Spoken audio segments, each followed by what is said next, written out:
Boa tarde.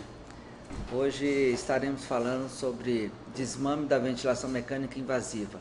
Eu queria primeiro agradecer aqui a toda a equipe técnica, aos coordenadores, que estão sempre nos dando esta condição para levar até vocês essas informações muito pertinentes. O tema de hoje, ele é uma continuidade de outros momentos que já tivemos falando sobre ventilação mecânica e desmame. Eu acredito e passo isso a vocês, é um dos momentos que eu considero uma arte, é um dos momentos mais complexos da ventilação mecânica, é esse momento delicado de saber a hora certa de iniciar o desmame, a hora certa de interromper o desmame, a hora certa de ajustar de acordo com a demanda da necessidade do paciente. E isso não é fácil, né? Desmame não é tão simples assim, tá? Vamos então por etapas. Estaremos nos fundamentando muito pelo terceiro consenso de ventilação mecânica e outros bons estudos que temos hoje publicados. Okay? A definição de desmame da ventilação mecânica pelo terceiro consenso brasileiro de ventilação mecânica, ele diz que é o processo de transição da ventilação mecânica para a espontânea em pacientes com mais de 24 horas de ventilação mecânica. Então isso fica claro que desmame só é a partir de 24 horas após o início da ventilação mecânica. Então aqueles pacientes que fazem uma cirurgia eletiva, se submetem a uma cirurgia cardíaca eletiva, que ficam 5 horas, 6 horas em ventilação mecânica sob efeito de sedação e logo em seguida, após o efeito da sedação ser suspenso e o paciente já ter retomado o controle da respiração, esse período é muito curto, menos de 24 horas. Então isso não caracteriza desmame.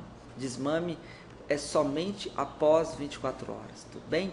Vamos daqui para frente esclarecer alguns mitos, tá? Algumas observações gerais. O desmame prolongado também só deve ser considerado a partir de 7 dias. Antes disso não é considerado desmame prolongado, somente a partir de 7 dias. Desmame difícil, eu sei que muitas vezes você inicia uma estratégia, o paciente não responde, você tem que interromper, retornar aos parâmetros anteriores, permitir 24 horas de repouso da musculatura respiratória para que logo em seguida você dê continuidade ao desmame, mas infelizmente desmame difícil é só depois de 21 dias. Lembrem-se disso. Para concurso, desmame difícil só maior que 21 dias. Desmame prolongado só maior que 7 dias, tá? O respirador dependente são aqueles pacientes que dependem da ventilação mecânica, que seja por 6 horas durante o dia, durante um período de pelo menos 3 meses. São pacientes totalmente dependentes de oxigênio, pacientes dependentes de um ventilador mecânico. Para que seja caracterizado respirador dependente, temos que ter um período de pelo menos 3 meses, tá? E a ventilação mecânica por tempo prolongado está associada a alguns fatores, né? Algumas patologias, e essa associação realmente aumenta a morbidade e mortalidade, aumenta o tempo de internação e custo hospitalar, é o que nós não queremos. Nós hoje queremos que o paciente fique o menor tempo possível em ventilação mecânica, menor tempo possível dentro de uma unidade de terapia intensiva, e a gente quer que o paciente tenha uma qualidade de assistência completa, melhor, com um custo menor, tá? E alguns fatores contribuem para esse tempo prolongado. Alguns deles são pneumonia hospitalar, aumenta significativamente o tempo de ventilação mecânica, complicações laringotraqueais, muito cuidado com a pressão de cuff, muito cuidado com estenose de traqueia, paciente com fraqueza muscular, doenças neuromusculares, paciente com lesão medular, pacientes que tem um comprometimento na placa motora, isso acaba prolongando um tempo em ventilação mecânica, alterações hemodinâmicas, claro pessoal, a gente precisa ter o controle estável da hemodinâmica, o paciente precisa ter total, assim, condições para que você possa exigir dele, né, uma resposta rápida, precisa, um tempo ideal, para que ele retorne o mais rápido e em melhores condições a sua condição natural da respiração. E o paciente com alterações hemodinâmicas, com alterações de pressão arterial, sistólica, com frequência cardíaca elevada, paciente instável, paciente fazendo arritmia, isso tudo vai contra uma condição de segurança que nós queremos passar aqui para vocês. O barotrauma, como aumento da pressão intratorácico, o barotrauma por pneumotórax ou volutrauma por aumento de volume, lembrando que o aumento do volume é muito considerado hoje devido ao aumento do volume intraalveolar, né? A causa, a incidência maior de pneumotórax está relacionada com o aumento do volume alveolar. Por isso que é importante medir a complacência estática, medir a pressão elástica alveolar, não deixar que ultrapasse a 30 centímetros de água, porque isso já entra na margem de risco de hiperdistensão, tudo bem? Okay? E outros fatores também contribuem para o tempo prolongado de ventilação mecânica. Bem, algumas observações ainda. O desmame, ele representa até 50%, de 40% a 50% dos pacientes, do tempo total da ventilação mecânica. Então, aqueles pacientes que estão em ventilação mecânica, que é uma média de 50% a 60% dos pacientes de UTI, estão em ventilação mecânica, desses 50%, entre 40% a 50%, praticamente a metade deles, estão em processo de retirada da prótese, estão em etapas de desmame, né? Fazendo parte de um protocolo de desmame. A mortalidade aumenta com o tempo de ventilação mecânica, e isso sabemos, mas é bom, bons estudos relatam isso, mas é sempre bom a gente frisar e deixar claro que o paciente já com maior que 48 horas, 72 horas, já está no protocolo de pneumonia associada à ventilação mecânica. Então, quanto maior é o tempo de prolongamento em ventilação mecânica, maior o risco, maiores complicações, maior a chance e aumento de mortalidade, né, em relação ao tempo. O custo aumenta, 6% dos pacientes de UTI, um custo de 37%, há um aumento de custo. Tá? Mortalidade chega até 12%, sem atraso na extubação, e 27% com atraso na extubação. Isso mostra que mesmo que você segue alguns protocolos, mesmo que você procura de forma correta, seguir os critérios, ainda assim nós temos uma porcentagem de mortalidade, devido ao agravo, devido às complicações, devido às condições clínicas do paciente, né? E infelizmente ainda você tentando fazer a coisa correta, mesmo assim, alguns pacientes ainda vão a óbito. E se você não seguir protocolos, se você não seguir alguns critérios que o consenso preconiza, você aumenta ainda mais a chance de mortalidade, chegando a 27%, tá? Isso retarda muito o tempo de ventilação mecânica, o tempo de resposta durante o desmame. Falha do desmame pós-teste, né? Chega de 26% a 42%. Também isso prolonga o tempo em ventilação mecânica. A gente precisa definir, estabelecer quais são os pacientes que vão ser elegíveis ao teste de respiração espontânea, quais são os pacientes que vão ser interrompidos no teste de respiração espontânea, que não toleraram o teste de respiração espontânea. E como que isso funciona? Vamos falar deles logo em seguida. Cerca de 40% do tempo da VM é gasto na fase de desmame. Isso chega de 40% a 50%. Para isso, é importante que a gente estude muito o quadro clínico do paciente, estude muito fisiopatologia, estude muito exames complementares, estude muito a fisiologia e principalmente entender bastante as ferramentas e os recursos que o ventilador mecânico nos proporciona, tá? Até 60% em pacientes com DPOC, eles estão em desmame. Isso mostra que o paciente de DPOC, antigamente existiam alguns mitos, né? Que o paciente de DPOC, ele se acostumava muito rápido à ventilação mecânica, era difícil de retirá-lo do ventilador mecânico. Isso são mitos, né? Eu vou trazer uma das justificativas porque que os pacientes, eles permaneciam muito tempo em ventilação mecânica, principalmente o DPOC. Antigamente, nós não tínhamos, como hoje, o estudo baseado em evidência, muito conhecimento de mecânica respiratória, de fisiologia, através dos fisiologistas, através de cientistas, pesquisadores. Hoje nós temos uma medicina baseada em evidência, assim, em todas as profissões, né, da área de saúde. E não é diferente, isso de uma forma geral. Mas há muitos anos atrás, bons anos atrás, como o advento dessas tecnologias foram surgindo, logo agora da década de 80 para cá, né, os microcontrolados, logo depois veio as válvulas mecatrônicas na década de 90, depois os ventiladores com monitorização respiratória, quer dizer, mudou completamente, e isso trouxe para nós muitas informações que realmente nos traz as condições reais e beira-leito dos pacientes. E há muitos anos atrás, os profissionais não tinham acesso a essas informações, né? Então, um dos motivos que fez com que os pacientes se permaneciam muito tempo em ventilação mecânica era justamente pelo fato do controle da respiração. Os quimiorreceptores carotídeos e aórticos, eles dependem, o DPOC depende do PO2 ser baixo. O paciente DPOC, ao longo de muitos anos de compensações, né, de necessidades, eles adotaram alguns mecanismos de autoajuste, mecanismo de conseguir se autossuperar, né? Mecanismo de defesa, mecanismo de compensação, onde eles se tornaram um paciente hipoxêmico e hipercapêmico, né? Com retenção de CO2 e hipoxêmico com PO2 baixo, de 80 milímetros de mercúrio. Então a média do DPOC é um PO2 de 70, 65 a 75. O DPOC também pode ter um PCO2 acima de 55 até 70. E isso ele conversa normalmente. Sabemos que o PCO2 a nível de sistema nervoso central causa vasodilatação cerebral, aumenta a pressão intracraniana, redução da pressão de perfusão, aumenta o débito cardíaco, aumenta a pré-carga, pós-carga, aumenta a frequência cardíaca. Tem uma série de repercussões o fato do paciente ser um hipercárpico, né? Estimula o centro respiratório a emitir uma resposta de compensação, aumentando a frequência respiratória, né? A área pneumotástica, né, do controle da profundidade da frequência respiratória.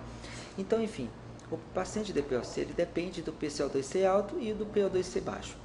Quando esses pacientes estão dentro de uma unidade de terapia intensiva ou no pronto atendimento, a gente não pode esquecer que eles não devem ter uma gasometria igual teriam outros pacientes que você corrigiria o PCO2, que normal é de 35 a 45, você procuraria trazer o mais próximo desses parâmetros normais. A hipercapnia, você tentaria corrigir. A hipoxemia também, há uma tendência de querer corrigir a hipoxemia, né, que é de 80 a 100, isso em outros pacientes, né, de outras patologias que não vem ao caso agora. Mas o paciente DPOC, se você aumenta a concentração de oxigênio, você tira o mecanismo dele de justamente estimular o centro respiratório. É importante que o paciente DPOC ele seja hipoxêmico, para que justamente o controle da respiração mantenha ele respirando. Se antigamente você corrigia a gasometria, na tentativa de iniciar o protocolo ou o processo de desmame, o paciente não respondia. Ele não tinha uma boa resposta e com isso se prolongava cada vez mais em ventilação mecânica. Então hoje nós sabemos que o paciente, mesmo em ventilação mecânica, rapidamente a gente tem que iniciar o protocolo de desmame, a gente tem que utilizar estratégia para DPOC, usar volume corrente de 4 a 5 ml de peso, usar uma frequência respiratória mais baixa, para permitir um tempo expiratório maior, para permitir um esvaziamento de ar, né, uma desinsuflação melhor e assim conseguir uma renovação do ar respirado. Isso são estratégias para paciente de DPOC, certo? E lembra, não pode-se usar uma gasometria correta, normal no paciente de DPOC. Ele precisa de manter a gasometria que ele já durante 30, durante 40 anos, durante muitos anos ele já tem, que é uma hipercapnia e uma hipoxemia. Lembram disso, tá? Essa dica é muito importante. O sucesso do desmame, ele está relacionado também, não só às estratégias, à equipe, à experiência, ao protocolo, mas também à manutenção da ventilação espontânea por mais de 48 horas. Se antes de 48 horas o paciente realmente, ele por algum motivo, houve uma necessidade de ser reintubado, se definir novamente uma prótese definitiva, o paciente a gente caracteriza como insucesso de desmame, tá? E o sucesso somente depois de 48 horas. A extubação, a retirada da via aérea artificial, isso deve ser bem discutido em equipe, na qual a equipe da enfermagem participa, a equipe médica, a equipe da fisioterapia. É importante que o paciente ele esteja em condições ótimas, em condições onde a doença de base já foi previamente restabelecido, né, resolvido, fracasso da extubação, a necessidade de reintubação em menos de 48 horas, então não tenha dúvida, paciente antes de 48 horas foi reintubado, é sinônimo de fracasso de desmame, ok? Aqui mostra no gráfico uma relação de mortalidade com tempo de ventilação mecânica, né, de dias de ventilação mecânica. Então, quanto maior o tempo de ventilação mecânica, maior é o aumento da mortalidade, correto? Aqui em relação a volumes pulmonares, tá bem? Aqui é importante a gente ter aqui uma relação de dias de ventilação mecânica versus mortalidade, ok?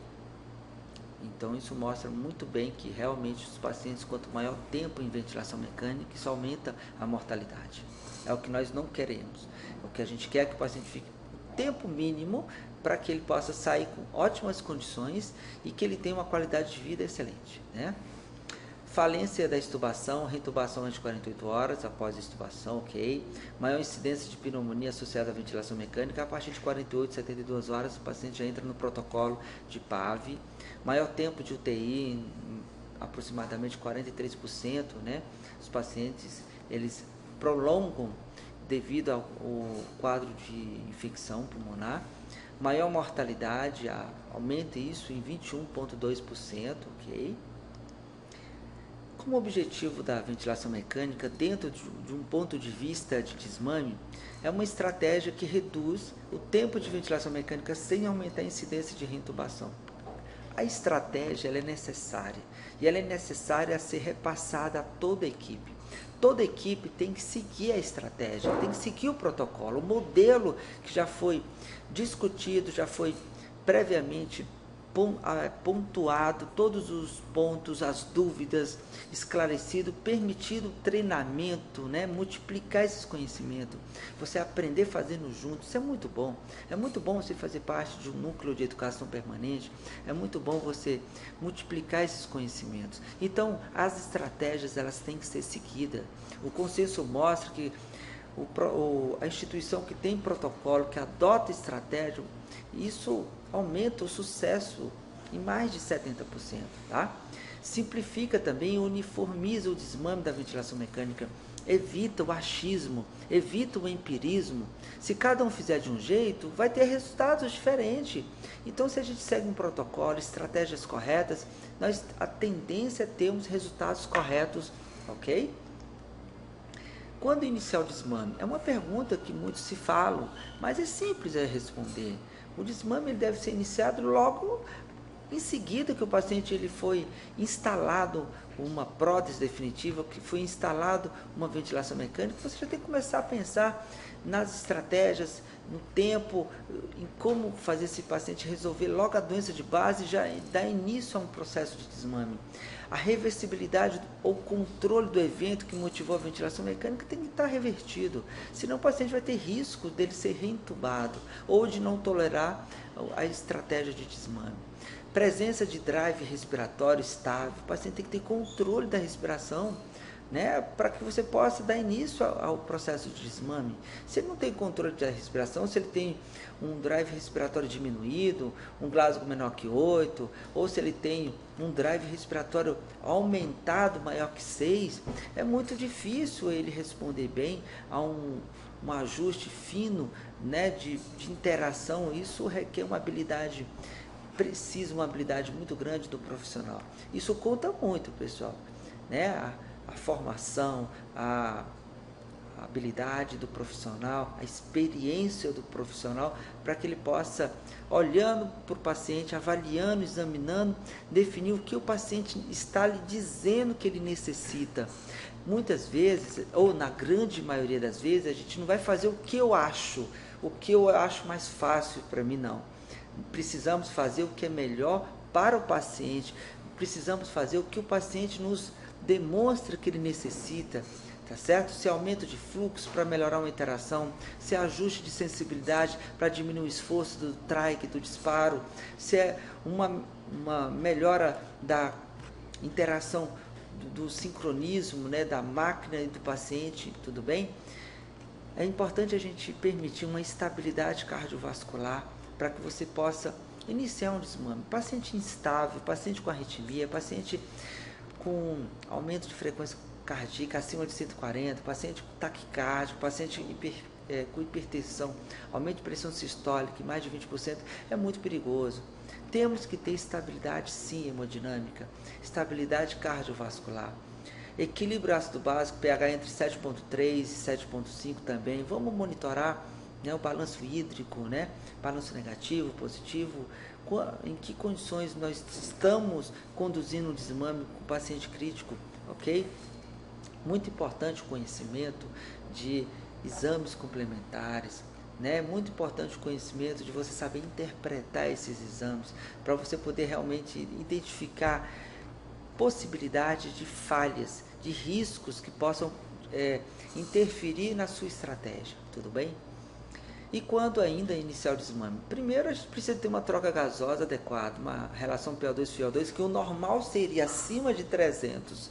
De 200 a 300 já caracteriza injúria pulmonar, lesão pulmonar aguda. Menor que 200, uma injúria franca. Porém, durante o desmame, ainda é aceitável uma relação PO2-FiO2 maior que 150, com PIP menor ou igual a 8 centímetros de água, tudo bem?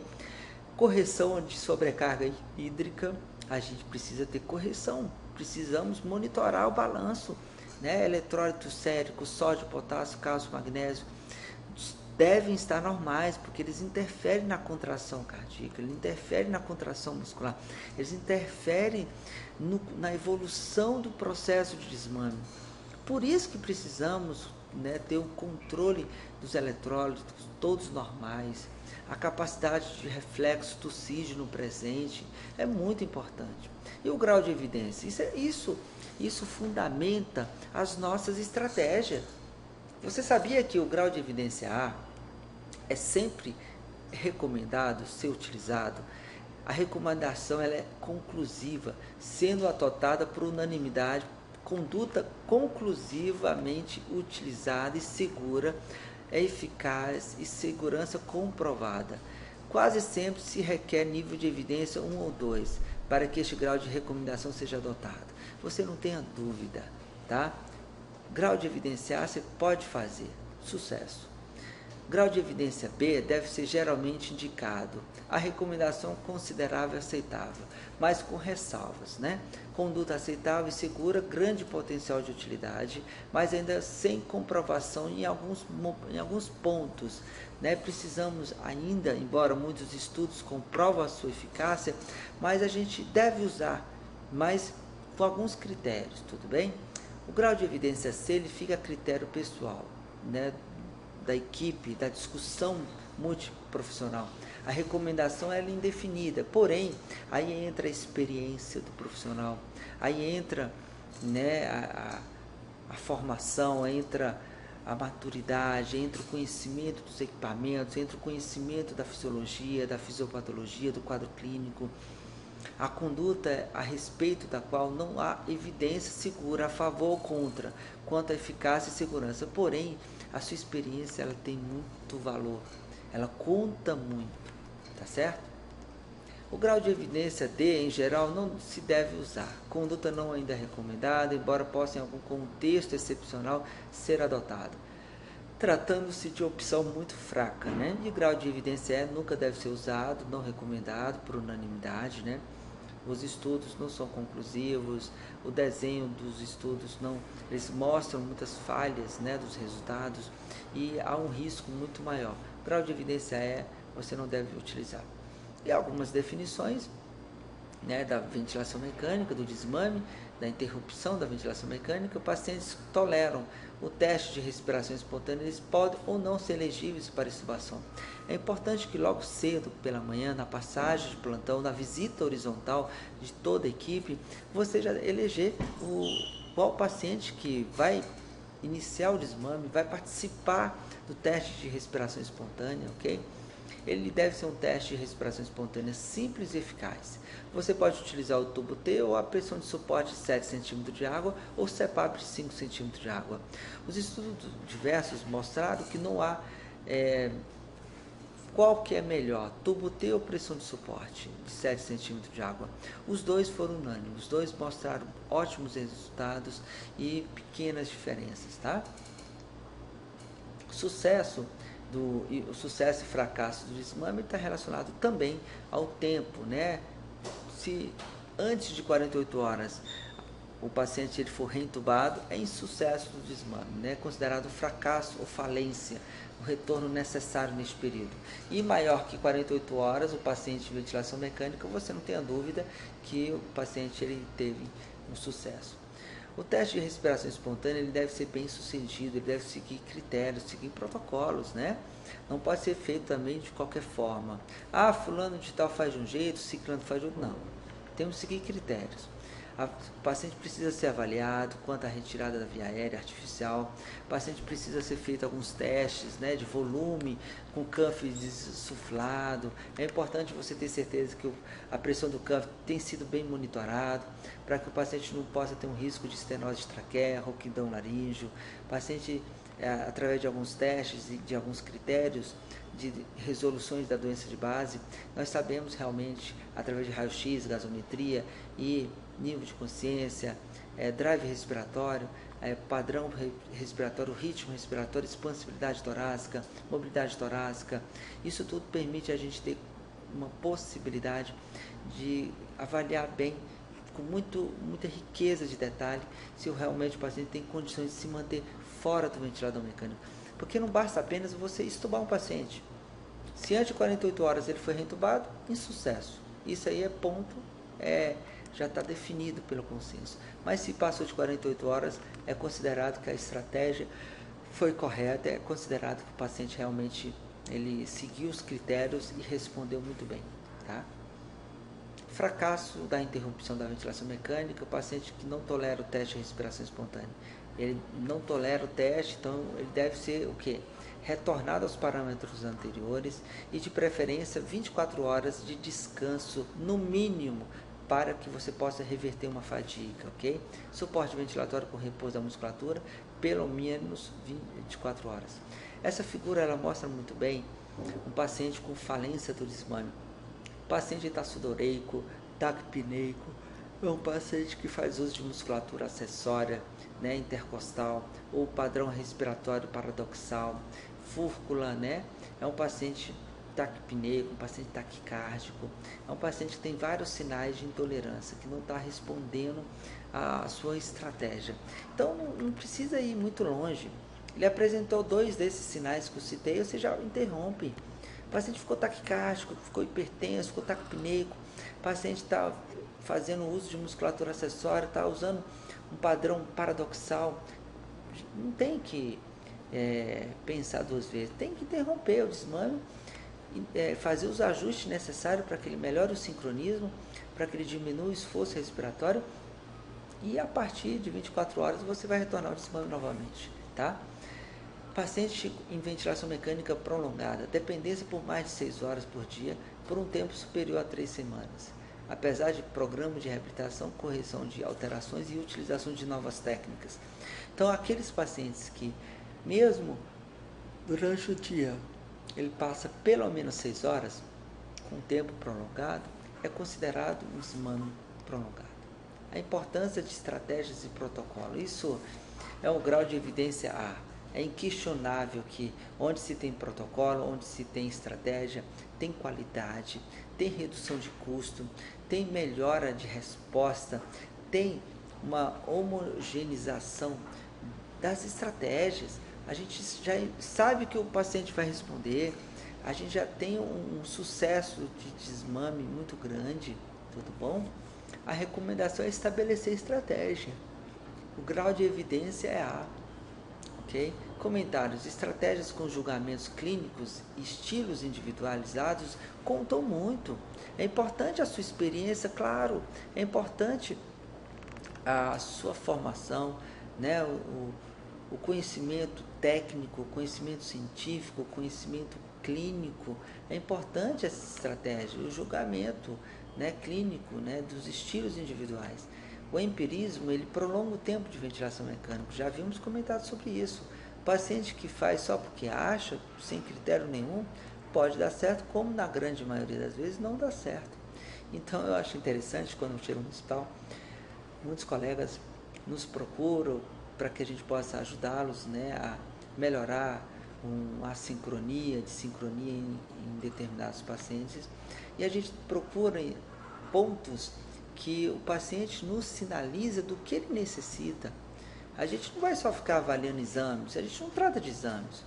Os exames, eles são complementares à sua suspeita, eles vão confirmar a sua suspeita. É importante você não perder o tato, não perder contato direto com o paciente. Dê mais valor na avaliação, no exame físico. Vocês vão identificar muitos pontos importantes que o corpo nos mostra, nos diz o que ele necessita. E aí você faz a estratégia correta, o paciente melhora muito, e aí você fica muito feliz, contente pela estratégia ter dado certo. Tá? Comentários. Estratégias reduzem o tempo e suas complicações. Falamos disso, sem sombra de dúvidas. As estratégias, elas são guiadas por especialistas, são guiadas por profissionais que têm muita experiência na área, né? Através de reuniões de especialistas, através do consenso. Isso tudo nos traz uma segurança maior, nos traz uma condição, né, de abordagem muito melhor. A importância do checklist e a equipe multiprofissional, isso é fundamental.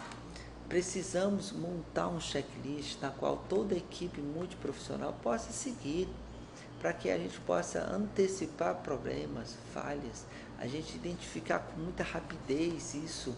E com certeza, depois que identificar, o paciente ele tem tudo para responder muito bem, né? Interrupções diárias da sedação. Em grandes hospitais, essa interrupção ela é feita por enfermeiros, né? São profissionais que estão 24 horas nos hospitais. Recomendação da sedação guiada por protocolos e metas com interrupção diária da infusão. Grau de evidência é A. Isso não se questiona. Isso deve ser seguido e monitorado e fiscalizado também. Eu tenho um hospital que trabalho que não tem, né, protocolo de despertar diário, sedação, não tem. Embora eu saiba, embora eu dê aula, mas é muito difícil às vezes você implementar um protocolo onde você tem que ter o aval da direção, o aval da equipe médica, o aval de outros profissionais. Então eu achei por bem deixar que eles decidam. Quando a gente for iniciar a fazer o protocolo, a gente faz. Se eles acharem que por enquanto ainda não, a gente não vai questionar, né? A gente mostra o correto, né? Traz todas as possibilidades, mas isso deve ser discutido em equipe, ok? E o grau de evidência é A. O despertar diário é fundamental. Comentários. Preditor independente de maior duração da VM, permanência na UTI no hospital. Então, olha o quanto que é importante, hein, gente? O despertar diário. O despertar diário ele mostra como um dos parâmetros preditivo para que você saiba o tempo de duração do paciente em ventilação mecânica, em tempo de permanência na UTI e no hospital. Estudo randomizado e controlado com 128 pacientes apresentou uma duração da ventilação mecânica de 2,4 dias, tempo de internação de 3,3 dias, ok? É isso para aqueles pacientes guiados através de estratégias, através de protocolos, né? Aqui no Critical Care, em 1999, foi publicado uma revista, né, de grande impacto, uma das maiores revistas, né, de pesquisa científica, protocolos orientados por enfermeiros, e houve uma redução no tempo de ventilação mecânica e de permanência na UTI em 2 dias, redução da incidência de traqueostomia. Então é importante que a gente saiba hoje que todos os profissionais devam entender muito de ventilação mecânica, já que mais de 50% dos profissionais que trabalham na UTI, os pacientes estão em ventilação mecânica. Tudo bem? Interrupção da ventilação mecânica. E primeiro, identificação de pacientes elegíveis para o teste de respiração espontânea, né? Recomendação é avaliar, melhorar a clínica, a oxigenação adequada e estabilidade hemodinâmica. Grau de evidência B. Comentários. Doença em resolução ou já resolvida é obrigatório, tá? boa perfusão tecidual, dose baixa de droga vasoativa, ausência de insuficiência coronariana, descompensada e arritmias, já falamos sobre isso. Comentários ainda, PIB menor ou igual a, de preferência PIB maior que 60 mm de mercúrio, FeO2 menor ou igual a 40% e PIB menor ou igual a 5 a 8 centímetros de água. Colaboração, nível de consciência, grau de colaboração e capacidade de eliminar a secreção. É importante você estimular o paciente que ele participa de todas as etapas do desmame. É importante que o paciente ele saiba para que você está ali, por que você está ajudando. Tire suas dúvidas, mesmo que ele não responda em função da cânula ou em função da traqueostomia, mas conversa com ele, explica tudinho que você vai fazer com ele. Ele vai te agradecer muito, tenho certeza disso.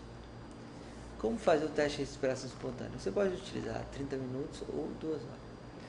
Oferecer oxigênio suplementar até 40% para manter a oxigenação, para manter a oxigenação adequada, né? Pelo menos uma saturação acima de 90%. Os resultados iguais ao tubo T e pressão de suporte não mostraram diferenças, tá? É importante ainda, como comentário, monitorar variáveis clínicas, né, e hemodinâmicas de troca gasosa. Muitas vezes a gente evolui um desmame rápido e o paciente clinicamente não estava ainda em condições de evoluir rapidamente o desmame.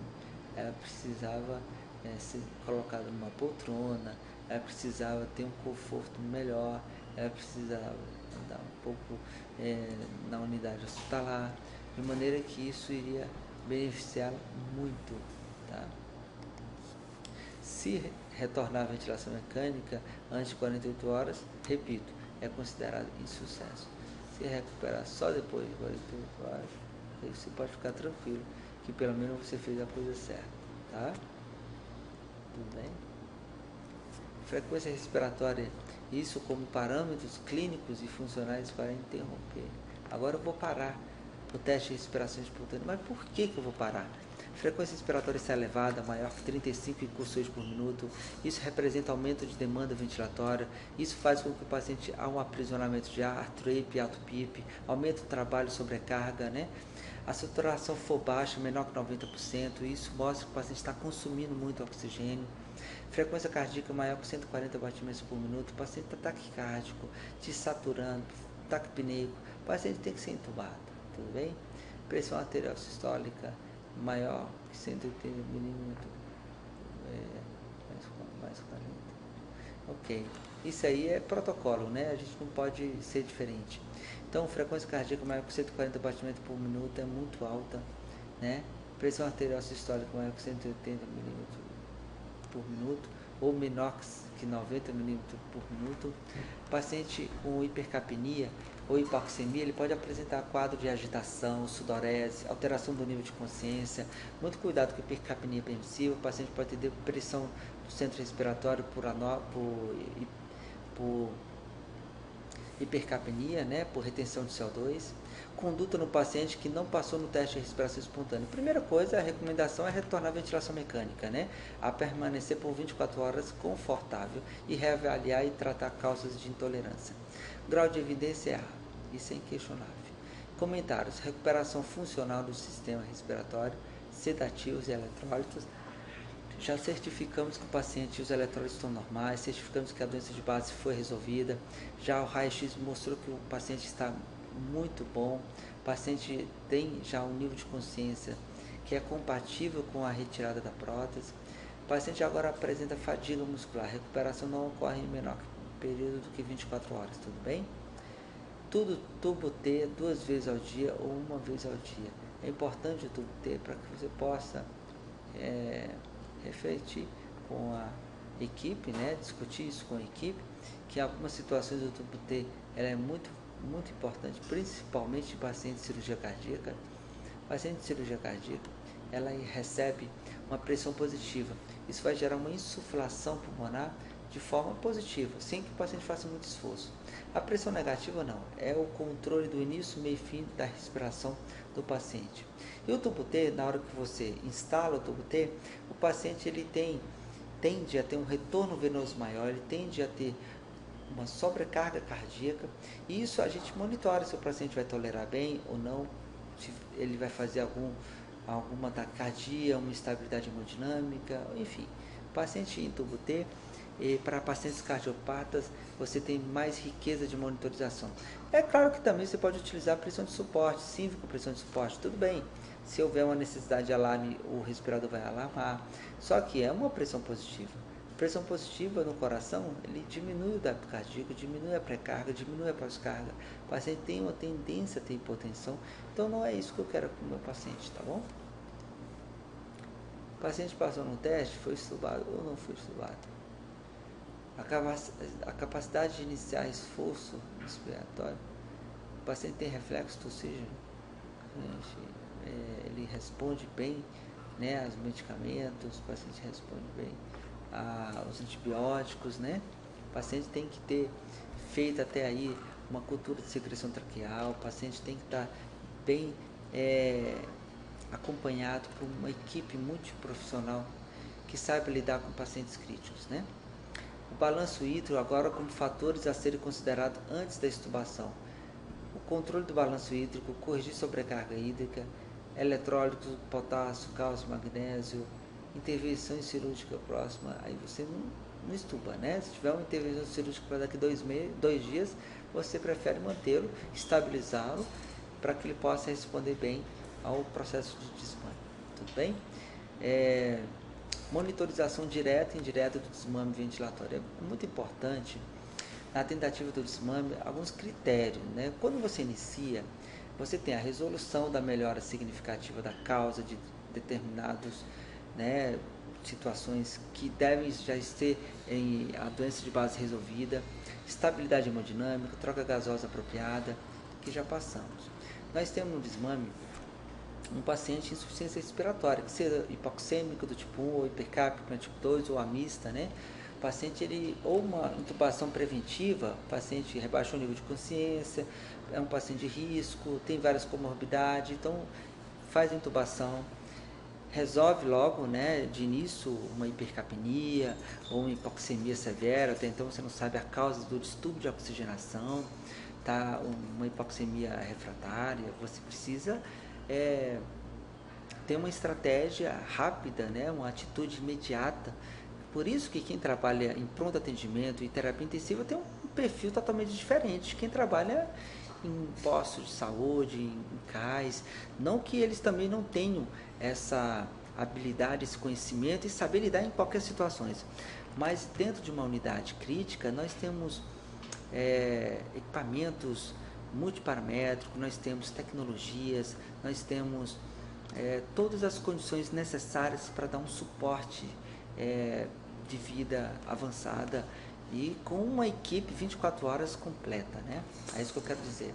Então, o suporte ventilatório, a recuperação desse paciente que faz uso de uma prótese, os cuidados com esse paciente é fundamental. Eu sempre deixo muito claro que os cuidados com o paciente em ventilação mecânica, eles são tão importantes quanto o paciente, com o melhor ventilador, com a melhor equipe. Se não tiver os cuidados também adequados, se não tiver uma boa monitorização, beira-leito, a equipe muito comprometida, não tenha dúvida que teremos resultados diferentes, né? O sucesso, ele depende de toda a equipe. O sucesso é de toda a equipe. Então, quando o paciente tem falha, é falha de toda a equipe. Não é porque antes de 48 horas o paciente retornou novamente à ventilação mecânica, foi um insucesso. Foi, mas a discussão foi da equipe. Vamos reavaliar o insucesso, vamos definir os pontos que culminou, que apresentou uma alteração significativa, né, que culminou o paciente retornar à ventilação mecânica. Vamos discutir sobre esses aspectos também, tá? E a extubação é a etapa final. Para isso, nós temos que ter oxigenação adequada, saturação menor que 90%, uma pressão arterial sistólica menor, muito cuidado com o critério de falência, tá? Uma oxigenação muito baixa é um critério de falência. Uma pressão arterial sistólica baixa ou uma pressão arterial sistólica elevada, maior que 180 mm de mercúrio, também é critério de insucesso. Olha o risco, olha a sobrecarga. Frequência cardíaca menor que 50, uma bradicardia, ou uma frequência cardíaca maior que 140, né, batimentos por minuto, isso aumenta Isso aumenta ou redução em maior que 20% também aumenta o risco de insucesso. Frequência respiratória maior que 35 incursões por minuto, isso representa demanda ventilatória aumentada, pode fazer um aumento de sobrecarga devido ao aprisionamento de ar, o ARTRAP, AUTPIP, aumento de esforço, né? Isso a gente não quer. Então vamos corrigir. Paciente taquipneico deitado no leito, será que é uma compensação metabólica? Será que na monitorização multiparamétrica está lá saturação normal, frequência cardíaca normal, pressão arterial sistólica normal, ritmo cardíaco normal, saturação normal, capnografia tudo normal? Apenas uma taquipneia? Pode ser uma compensação metabólica. O paciente pode estar apresentando um distúrbio metabólico. Então antes que cede, vamos corrigir. Vamos verificar o balanço hídrico, vamos corrigir os exames, vamos avaliar melhor esse paciente, tudo bem? Muito cuidado com pacientes com sinais de intolerância, sinais de esforço respiratório, paciente com agitação, depressão, desconforto. São pacientes que a gente tem que ter um cuidado, porque a gente sabe que se fizermos o protocolo correto, os critérios corretos, discutido em equipe, sem sombra de dúvidas que temos que ser flexíveis sim. Não vamos ser rígidos, né, engessados. Temos que ser flexíveis. Porém, temos que seguir critérios, seguir o consenso, seguir o que os especialistas nos mostram, o caminho como deve ser seguido. Tá bem? Ainda na monitorização, é importante a gente orientar as decisões acerca de quando iniciar, continuar ou descontinuar a tentativa de respiração espontânea. Não tenham vergonha de dizer que esse paciente precisa interromper o teste de respiração espontânea. Vamos retornar à ventilação mecânica e logo mais a gente vai dar prosseguimento, vamos continuar. Não tenham vergonha de chamar o colega que tem mais experiência, de falar: doutor Arimatea, por favor, a gente quer a sua opinião, a gente quer que você participe da discussão. Esse paciente apresenta esse quadro, está com esses exames, vamos avaliá-lo juntos, vamos discutir. Isso é em equipe. E o paciente que trabalha em equipe, não tenha dúvida que o resultado, o sucesso, ele é garantido, tá ok? E não tem diferença entre tubo T e pressão de suporte, certo? A melhor estratégia é aquela definida pela equipe, aquela definida pela equipe da enfermagem, a equipe da fisioterapia, a equipe médica, aquele que tem mais conhecimento, aquele que tem mais preparo, aquele que pode nos acrescentar. Então vamos ouvi-los, vamos trazê-lo para próximo de nós, trazê-lo para a nossa discussão e vamos procurar levar o melhor, o que temos de melhor para o nosso paciente. Tá joia? Um grande abraço para todos vocês e logo mais falaremos muito de monitorização dos pacientes que se encontram em tentativa de desmame. Monitorização é um outro ponto que a gente tem muito o que falar. Um grande abraço aqui a toda a equipe, todos presentes, e para vocês aí do outro lado, sucesso. Um grande abraço.